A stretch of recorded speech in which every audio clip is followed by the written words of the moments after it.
ચોમાસાની ઋતુ પહેલા મોડાસા નગરપાલિકા એક્ટિવ મોડમાં જોવા મળી રહી છે। નગરપાલિકા દ્વારા શહેરના 40થી વધુ જોખમી અને જર્જરિત મકાનોના માલિકોને નોટિસો આપી ઉતારી લેવા જણાવ્યું હતું। ચોમાસામાં વધુ વરસાદમાં આવા મકાનોને કારણે નુકસાન ન પહોંચે તે માટે કાર્યવાહી હાથ ધરવામાં આવી છે।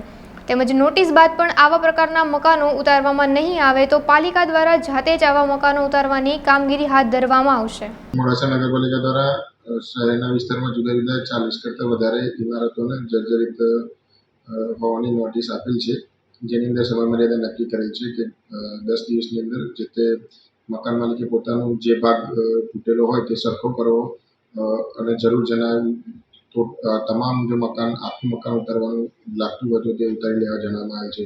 તો જે તે મકાન માલિકો દ્વારા આ કાર્યવાહી નહીં કરવામાં આવે જર્જરિત મકાનોનો ભાગ દૂર કરવાની તો નગરપાલિકા દ્વારા કરવામાં આવશે।